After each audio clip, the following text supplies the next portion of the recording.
How important is the relation with China? How conservatives make relations better if they were elected this time? There are obviously many significant challenges in the Canada-China relationships, and perhaps counterintuitively, the Trudeau government has made relationships worse by being weak. They have been weak in terms of engagement with China.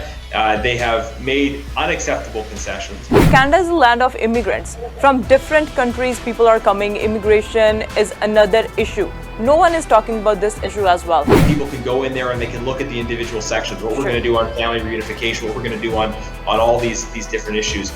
We have many commitments that are, and the spirit of it is we need to strengthen our immigration system to provide better and more efficient public service to those who are using the system. Where should Canada be focused when it comes to the economy? What is your party's plan to bring back economy? Our recovery plan focuses on how to get people back to work, how to create economic growth, and to have available housing. Your party is making big promises, and we all know there are already billion and billion of deficit in the budget. Where the money will come from? And our plans provide incentives.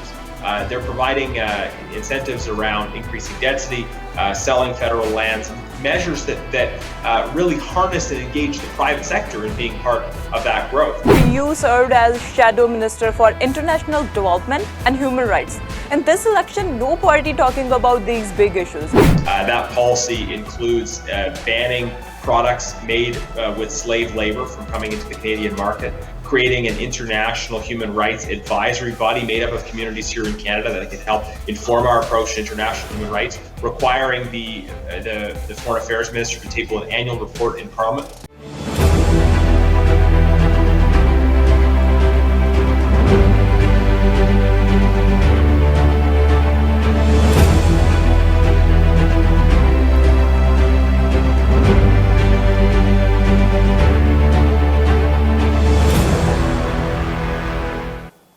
Hello, Sat Shri Akal, Namaskar. You are watching Sanjha TV. I am Arshdeep with you. As we all know, federal elections are around the corner and we are providing all the information about the candidates. Today, we will talk about Conservative candidate for Sherwood Park, Fort Saskatchewan, Mr. Garnett Genius.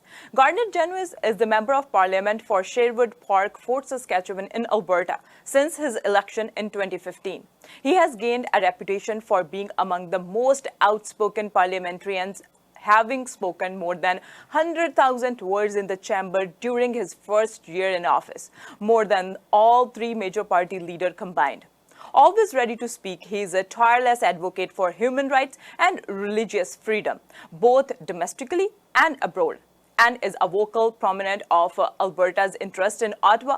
Genius was re-elected to the 43rd Canadian Parliament with 73.4% of the popular vote. Now he's again running as an MP candidate. Let's welcome Garnett Genius. Hello, Garnett. How are you doing? Very well. Thank you so much for the opportunity to join you today. So in 2015 and 2019, there was no pandemic. How's election campaign this time when everything is virtual? Yes, I mean it's different, and a lot of people are giving us the feedback. Why are we having an election in the middle of a pandemic? And I don't think the Prime Minister really has answered that. There are many significant challenges that should have necessitated us to be working in Parliament, and instead the Prime Minister dissolved Parliament for an early election. And I think Canadians are responding well to our message in the context of that situation. We've got a detailed plan available at conservative.ca/plan. Plans on the economy, on immigration, human rights, many other issues. And we've been working to get those messages out in a different way through Zoom calls, through online interviews, through online forums, and I think people have been responding well. So in this election, everybody is talking about economy. Where should Canada be focused when it comes to the economy? What is your party's plan to bring back economy? Well, I think the big issues that people are talking about in terms of the economy are jobs and housing being available and affordable. Everybody needs a job and everybody needs a home. And our recovery plan focuses on how to get people back to work, how to create economic growth, and to have available housing. Now, on the job side, we've committed to a job surge plan, paying up to 50% of the salaries of new hires for 6 months after the wage subsidy ends. And we are going to introduce a number of other measures to really incentivize investments in small businesses, helping to create new jobs and opportunity, grow the economy. We need to emphasize growth, building the economy, helping people get back to work, start new businesses. And we recognize that certain sectors like hospitality and tourism have been particularly hard hit, which is why we've introduced new proposals such as the Dine and Discover program to support people eating out, to provide that stimulus to getting our economy moving again and creating jobs. On the housing affordability side of it, we have a detailed plan on housing affordability, and a big part of that is opening up new supply. It's not rocket science that if you have more people wanting to live in the same number of homes, or the housing supply isn't increasing fast enough, it's going to create a significant and rapid increase in price. So we need to rapidly increase the housing stock, and our plan includes opening up federal lands for that, repurposing office space, and also incentivizing increases in density and tying that to transit funding. So these proposals will, in our plan, lead to the construction of 1 million new housing units over the next 3 years. That's exciting news. That's important. That will help us get prices finally under control for the many families out there that are wondering, will we be able to afford a home for ourselves and our kids? As you talk about housing, economy, jobs, your party is making big promises. And we all know there are already billion and billion of deficit in the budget. Where the money will come from? Well, our plans are about incentivizing growth. We have a huge deficit. We've been very critical of the government for that deficit. They have no plan to balance the budget. We have a plan to balance the budget. That plan includes recognizing the need for economic growth, that we need to have a growing economy with people being employed. That's what it's going to take to get us to growth. And our plans provide incentives. They're providing incentives around increasing density, selling federal lands, measures that really harness and engage the private sector in being part of that growth. If it's just a matter of and we see this from the parties on the left, promising we're going to spend government money on this, we're going to spend government money on that, with no plan for growth, where the money is going to come from. Well, that's just a recipe for fiscal disaster. So our plan is prudent, but it emphasizes growth as central to the road to recovery that we're going to need. As you said, you are the only party, they promising to balance the budget as well. Will we see tax increase for common people in next years? No. So our plan is a 10-year balanced budget plan. So where it's not irresponsibly rapid, but it recognizes the need to return to balance over that period of time. It's a 10-year plan that emphasizes growth, emphasizes jobs, emphasizes bringing investment to Canada. And if we are able to maintain spending while having growth, that's the road to balance. Mr. Genius, you served as Shadow Minister for International Development and Human Rights. In this election, no party talking about these big issues. What's your party's clear plan to tackle international development and human rights?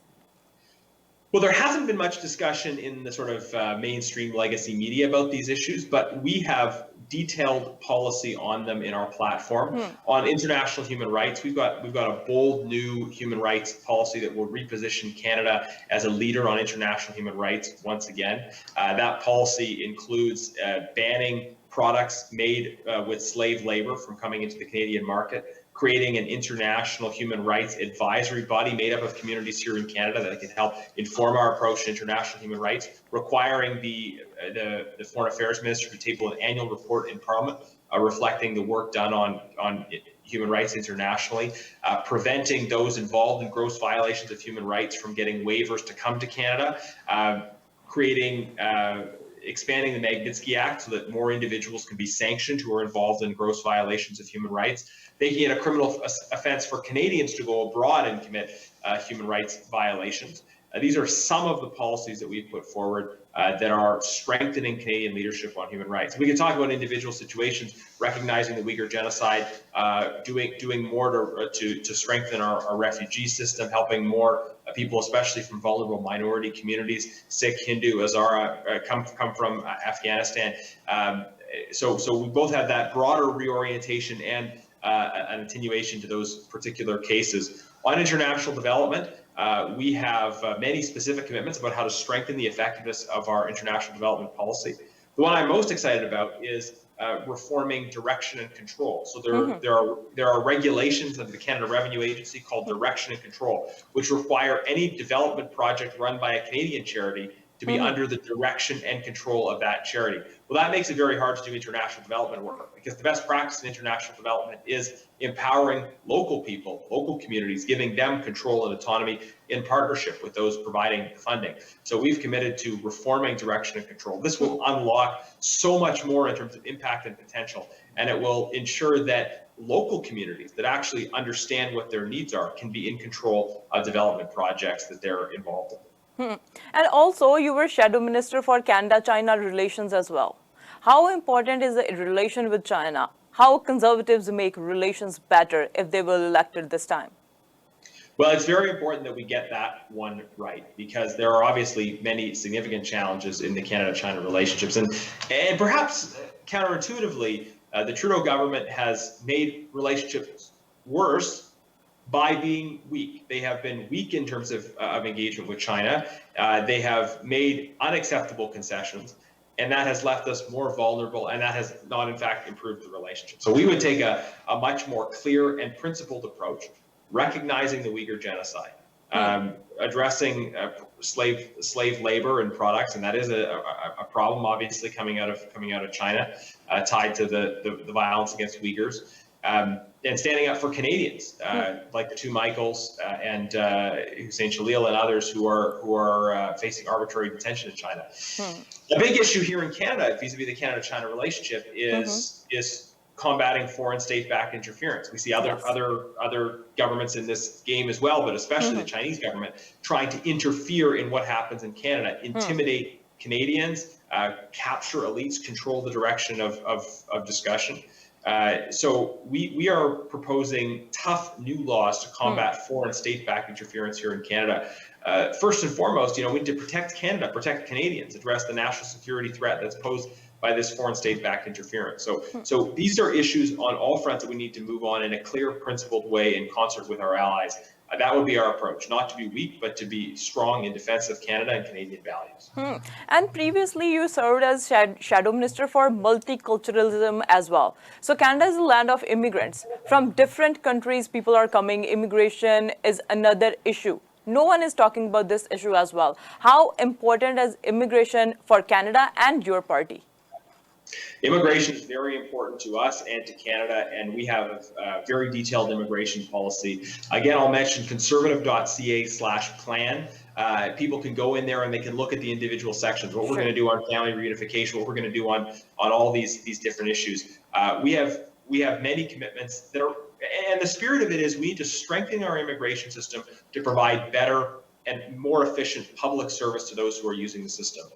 We recognize that Canada benefits so much from immigration, and yet we've frustrated people with these extremely long processing times, these administrative hurdles. Simple things like if you fill out an immigration application and you make a simple error, you should be able to correct that error without needing to resubmit your entire application. If you're having a family wedding or event and you want to have people from other countries who are members of your family, friends come for that wedding, you should be able to do that without applications being arbitrarily rejected. And the issue with the temporary visitors is that the government has presided over really a dysfunctional asylum system. There are such long delays of failure to administer the asylum system that you have people not being allowed to come to Canada in the first place for fear that they will claim asylum once they get here. So we need to clean up the asylum system, and that will make it easier for those temporary visitor visas to be granted. We're going to fix the family reunification system, make it no longer a lottery, make it fairer to people. We're also going to extend the tenure of the super visa from 2 years to 5 years. We're going to expand private and joint refugee sponsorship. This is something in particular in the context of Afghanistan we've been calling for 6 years, is allowing direct private sponsorship of vulnerable minority communities like the Sikh and Hindu community to be sponsored directly from Afghanistan. The Liberals have failed to act, and for many people, sadly, it's too late. So these are some of the changes we're proposing in immigration. There's a lot more. We've got a great plan on speeding up processing times that I'm very proud of. So I encourage people to investigate that more. These things will make a real practical difference to make our immigration system more efficient and effective. Sure, and another big issue related to environment, climate change. When it comes to climate change, what's your party's plan and how it will work better than other parties? Yeah, so again, strong plan on the environment in our platform, very detailed, and it's been rated as having the same impact in terms of greenhouse gas emissions reductions, even though it will cost Canadians less. And here's how it works. So instead of paying a carbon tax to the government, people will get a portion of their purchases rebated back to them for a carbon reduction savings account. And they'll be able to use that savings account to invest in purchases that will help them reduce their carbon footprint. Things like home retrofits, solar panels, transportation, enabling people to make those adaptations. The problem that we've heard from many people when it comes to adapting to improve their personal environmental performance is that the adaptations have a cost. So they're paying more at the pumps, but they can't necessarily afford to make the investments in improving their energy efficiency, for example. So we're going to direct some of those purchases that people make into a savings account that they can control. Now, it's your money at the end of the day. You control it as an individual, but you have the incentive and the opportunity to make investments that are going to reduce greenhouse gas emissions. So that's the plan. I think it'll work for things. There's other aspects to our environmental plan as well. I think just one thing that's crucial is border adjustments. You know, right now, under the Liberal approach, you pay a carbon tax here in Canada. Yes. As you are, as a company, move your operations outside of the country, and you sell back into Canada, you're actually not paying the carbon tax, and you're not paying anything at the border. So what we're saying is there need to be some border offsets so that foreign companies don't, with poorer environmental performance, don't take advantage of the rules we have applied here in Canada. On the one side, we're talking about environment change, climate change, and another side, we're building pipelines. Will Conservatives support pipelines, and how important is the pipeline for Alberta, for Saskatchewan? Well, I think pipelines are very important. Pipelines are a means of transporting energy resources that we need from one place to another. And while we continue to work on improving our environmental performance, we still need those energy resources. The reality is right now, many parts of central and eastern Canada are importing foreign oil at world prices with lower environmental standards. So pipelines are simply a matter of getting Canadian energy to Canadian markets. And I think as we continue to improve the performance environmentally of that energy, it's going to make more and more sense to say, let's have Canadian energy feeding Canadian needs rather than importing foreign oil, which is at lower standards. Another big issue is guns and gang violence. Liberals put ban on assault-style rifles. If Conservative will win in this election, will they repeal that ban or it will continue? How hard the gun and the gang measures will be in Canada if the Conservatives will win? Well, let me say first off that it's very clear from the numbers in terms of crime rates that the Liberal approach is not working. We put the emphasis on combating illegal gun smuggling, as well as on tough enforcement, on having serious penalties for those that are involved in violent crime. And the Liberals have actually reduced sentences, and we've seen increases in crime, especially an increase in the murder rate, for example, in the time that they've been in office. So we need to actually put forward solutions that are going to confront the problem.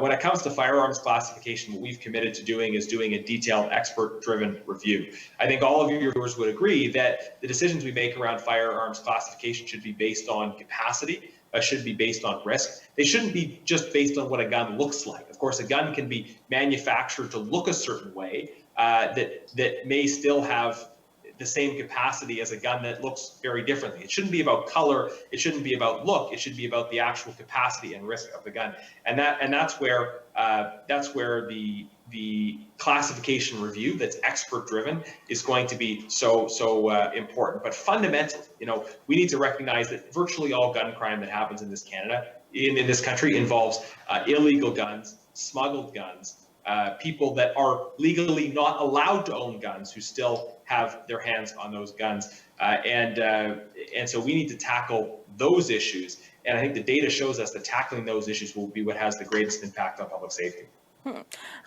Childcare, how important childcare is. NDP, Liberals, they both are promising $10 daycare. What about the Conservatives? Well, Liberals have been promising this kind of national state-run daycare program in almost every election since 1993, and they've never delivered it. The Conservative approach has been to provide support to families for childcare, but to do so in a way that emphasizes choice. And I think that's especially relevant now when work arrangements are becoming more flexible. So I'm at that age of thinking about childcare. My wife and I both work. I'm in politics. She's a doctor, and we've got 4 young children. And many of our friends are in a similar situation. Certainly for people in my generation, it's very common for both parents to be working. And so those childcare conversations are more acute. But also, there's so much more flexibility. My wife has primarily a virtual medical practice. She's seeing patients sometimes at odd hours around their schedule, and every family is different. Every family is trying to figure out the childcare arrangements and choices that fit best for them. It may involve family groups. It may involve community-based not-for-profit childcare. It may involve someone coming into their home. It may involve that overnight worker, right? That single mom who's a nurse who's got an overnight shift. She's not going to benefit from a 9-to-5 government-run daycare center because she needs some flexibility that's going to be there for her in that situation. So our approach has been to say that we're going to provide more support in terms of tax deductibility of childcare expenses. We're going to increase the ability of parents to deduct childcare expenses, and that is going to effectively allow people to make their own choices about how they do childcare. But it's going to give them more capacity to pay for that childcare in a way that fits their situation. So I think our childcare approach is more effective. Really, it's more in line with this modern reality of flexible work, of online work, of shift work, odd hours, all these sorts of things. Our approach is aligned with the realities for young parents in 2021. Let's talk about your riding. Sherwood Park, Fort Saskatchewan is your riding. What are the main issues you want to address if you will elect this time again? Well, in my constituency, like across the country, the economy is very important, and the particular economic issues here tend to be around the manufacturing side of the energy sector. So we have something called the industrial heartland in my riding. So if you think of Alberta's energy sector, you have kind of Calgary as a hub for head offices. You have Fort McMurray, where there's a lot of the extractive work, and it happens in other parts of the province as well. My riding is kind of headquarters for that downstream refining, upgrading, energy-related manufacturing. And when people think of oil and gas, I mean, they should be aware that so many of the products they use in their daily life, petroleum-based products, are manufactured products that depend on the energy sector. So I like to tease my opponents from other parties that even their election signs actually come from, for the most part, use chloroplast, which is a petroleum-based product. So we're very reliant on the energy sector, and we want to have a strong energy and energy-related manufacturing sector. That's important in my riding, and certainly some of the attacks we've seen on the energy sector from the other parties are top of mind for voters. In general, on the economy, our party is saying we need an economic recovery that includes all regions, all sectors, and people from all backgrounds. We need an inclusive economic recovery that's not pitting one region against another, but that recognizes the need for the whole country to prosper together. So advanced polls are already closed, and now September 20th is the day when people are going to the polling station and vote. But why people vote for you? Why Garnett Genius? Well, I'm very excited about our Conservative plan, and I think what people are telling me and the conversations I'm having is how do we have a new government in Canada that's going to focus on substance instead of style? Under the Trudeau Liberals, there's been an emphasis on image, and a lot of people bought into that image, understandably, but it hasn't been followed through by concrete action to make people's lives better. Our leader, our party, are focused on the substance. And we've got a detailed platform. We put out that detailed platform on the first day of the campaign so people could see the changes we were going to make around housing affordability, around jobs and opportunity, around strengthening our immigration system, around Canada's voice and Canada's place on the world stage. These are things that are clearly articulated in our platform, how we're going to make concrete, positive changes to make people's lives better. So it's been an honor for me to bring that plan to my constituents. And my pitch to people in my riding and across the country is support that plan, help us have a new government that's going to put these things into action. It will make your life better. Few days are left in election and people still are undecided out there. What will be your message to them? My message to them is have a look at our platform, conservative.ca/plan. Look at the issues that matter to you, find them in there and see what are we proposing to do. There's a lot of detail that hasn't been covered in the media, that there just hasn't been time to talk about. What are we going to do for seniors? What are we going to do to help Canadians living with disabilities? What are we going to do to advance inclusion? These are issues that we have detailed proposals on. And I think for undecided voters, look at the challenges we're facing as a country. We're seeing increasing division. We're seeing significant economic challenges. We're seeing skyrocketing housing prices. And if you want solutions to those problems, then don't vote for the people that have presided over those problems for the last 6 years without addressing them. Give Conservatives a chance to implement our program, which will address these problems in a clear way. Give Conservatives that opportunity to put our plans into action and to make your life better. Thank you so much. Thank you for talking to us and good luck for the elections. Thank you. So we talked with Garnett Genius from Sherwood Parkwood. So ਉਹਨਾਂ ਦੇ ਨਾਲ ਗੱਲ ਕੀਤੀ, ਉਹਨਾਂ ਨੇ ਆਪਣੇ ਜਿਹੜਾ ਦੱਸਿਆ ਪਲੇਟਫਾਰਮ ਕਿਸ ਤਰ੍ਹਾਂ ਦਾ, but you have to do your own research. ਕਿਹੜੀ ਪਾਰਟੀ ਵੱਲ ਜਾਣਾ ਹੈ? It can be Conservatives, it can be Liberals, it can be Greens, it can be NDP, but it's all your choice. Do participate in voting process. Only September 20th is the day when you can choose the government you want. We will provide you all the information. Keep watching Sanjha TV. Thank you so much.